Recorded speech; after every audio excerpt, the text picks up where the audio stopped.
In a sleepy little town in Kerala, India, death had the sweetest smile.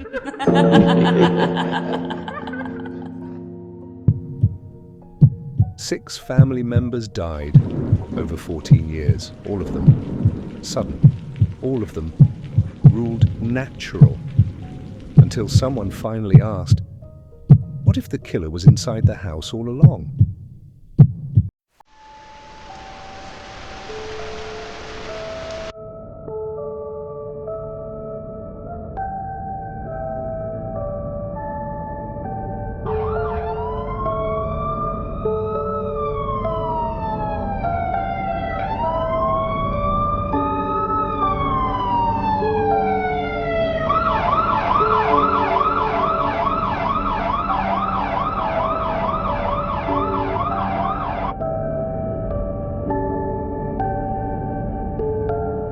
This isn't just a story about murder.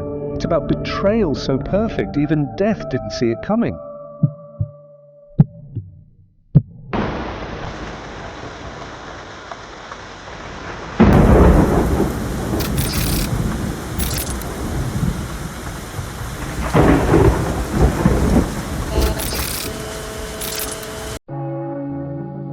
Kudathayi, a village tucked away in Kozhikode district, home to the Ponomatum family, well-respected, educated, God-fearing, and at the center of it all, Jolly Joseph, wife of Roy Thomas, daughter-in-law to Anama and Tom Thomas.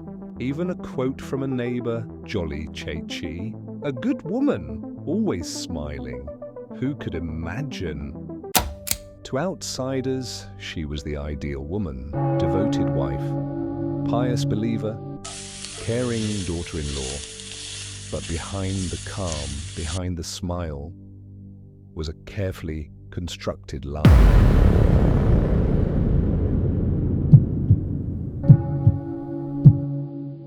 In 2002, the matriarch, Annama Thomas, suddenly collapsed after breakfast. She had been healthy, active. Within minutes, she was gone. Cause of death? Heart attack, they said. No autopsy, no suspicion. Funeral in 24 hours. Jolly, then only in her late 20s, wept louder than anyone. She hugged Annama's cold body and whispered, "Why did you leave us, Amma?" But here's what no one noticed. Jolly was the one who served breakfast. Jolly was the one who insisted on not getting a post-mortem, and Jolly was the only one who didn't seem surprised. 5 more deaths would follow, one by one. The mother-in-law, father-in-law, husband, uncle, cousin, even a 2-year-old child. Each time she cried.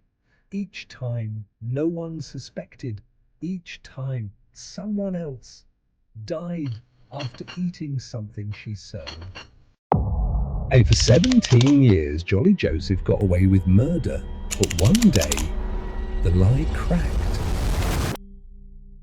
6 deaths in one family, each one tragic, each one explained away. 2002, Annama Thomas dies, mother-in-law. 2008, Tom Thomas dies, father-in-law. 2011, Roy Thomas dies, husband. 2014, Matthew dies, uncle-in-law. 2016, Silly dies, cousin-in-law. And 2-year-old Alphine dies, Silly's daughter, at the same year. The coincidences were piling up, and the one constant was Jolly.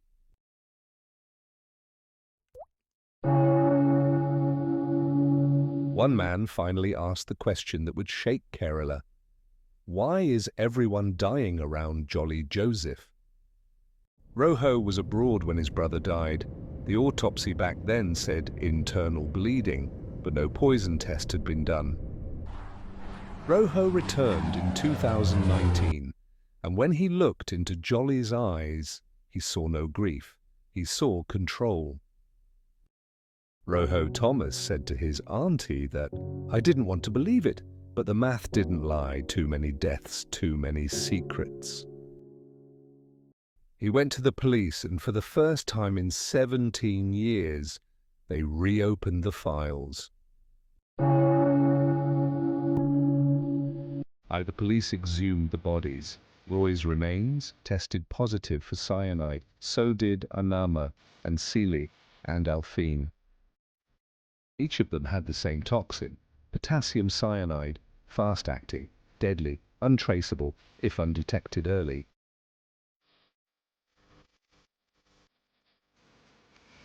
But where did she get it?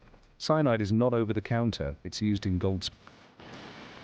Police asked her regular goldsmith for that then. She said it was for cleaning ornaments. She came alone, paid in cash.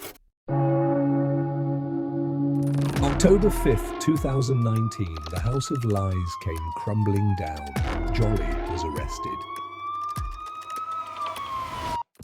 India's most sensational serial murder case, Cyanide Jolly. Cyanide murder cases have created ripples in the state. Many find it hard to believe that a woman have come forward in the Kerala serial murders case. Kozhikode rural SP case. Days after 5 bodies were dug out from their graves in Kerala.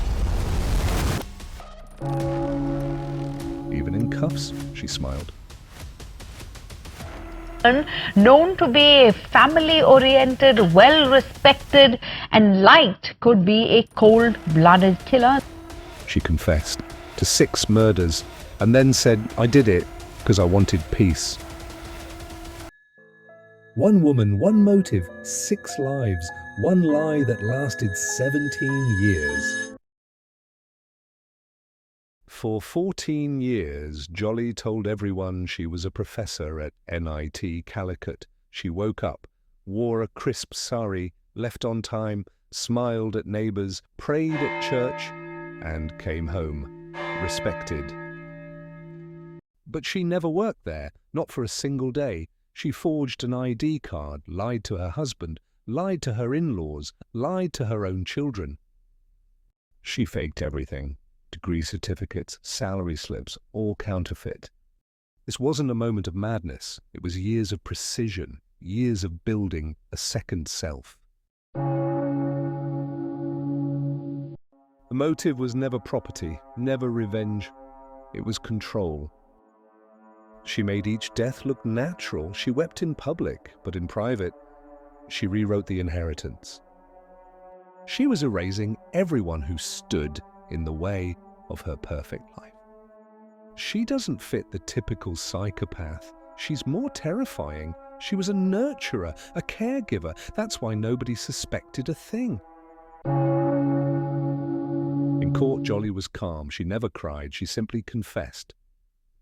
Charged under IPC Section 302, Murder Section 201, Destruction of Evidence, Section 420, cheating, awaiting sentencing for multiple homicides.